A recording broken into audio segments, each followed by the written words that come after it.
Let's have a look at using free and open source models with Flowise. We have been using the OpenAI models throughout this series, but you guys have been asking me in the comments as to whether it's possible to use local models with Flowise. So in this video, I will show you step by step how you can run Flowise with any local model for free. Although it's very easy to integrate the OpenAI models with Flowise, there could be several reasons as to why you would want to use a local model instead. The most obvious being that the local models are free to use, and secondly, you do not require an internet connection to use these models, keeping your conversations local and private. Let's look at the prerequisites. First, in order to run these models locally, we will install a tool called LocalAI. In order to run LocalAI, we also need to install Docker Desktop.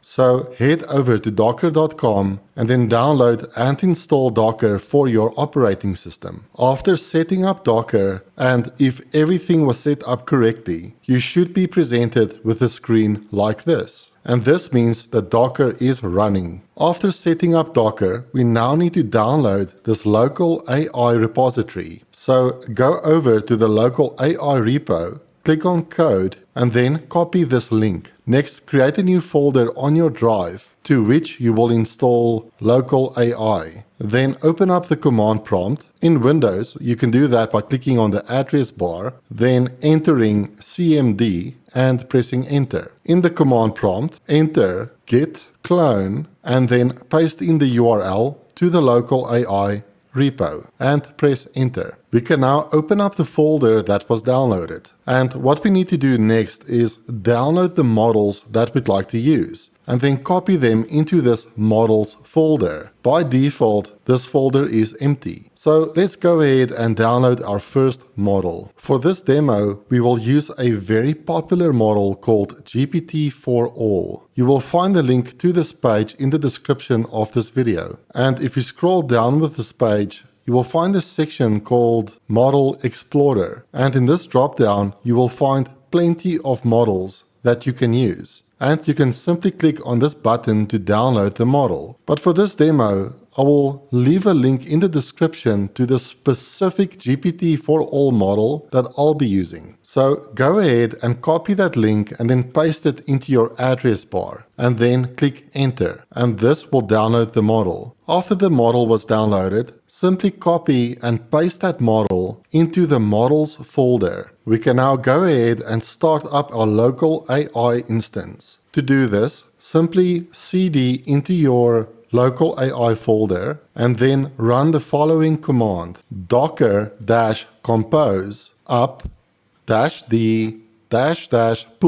always, and press enter. When this is your first time executing this command, this could take several minutes to download, and it will download gigabytes worth of data. But since I've already done this previously in preparation for this video, this only took a few seconds to start up.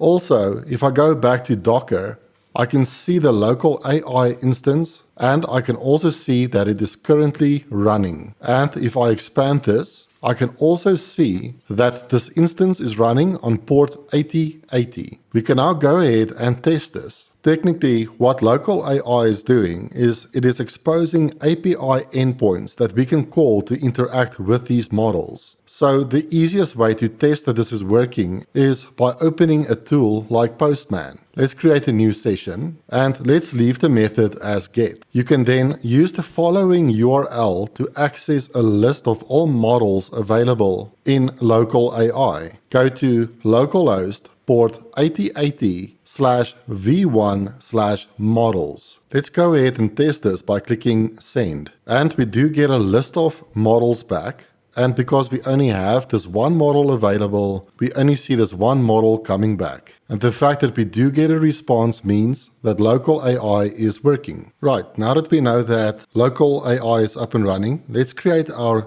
Flowise Chatflow. From the Flowise dashboard, click on Add New. Let's save this Chatflow and let's give it a name. I'll just call it LocalAI Demo and let's save this. First, let's add a chain to this demo. So let's click on Nodes, go to Chains and then add the LLM chain to your canvas. Let's add our local LLM. Click on Nodes, then under Chat Models, go to ChatLocalAI and add this to the canvas. Let's connect our model with our chain. For the base path, we will use this part of the URL, like so. For the model name, we can simply copy the model name that we got back from the API and then add that to this field, like so. And let's set the temperature to something like 0.7. Lastly, let's add our prompt template by clicking on Nodes. Then let's go to Prompts and let's add a prompt template. Let's connect the prompt template to the chain. And for the template value, let's enter something like, what is a good business name for a business that sells? And then as a variable, we will pass in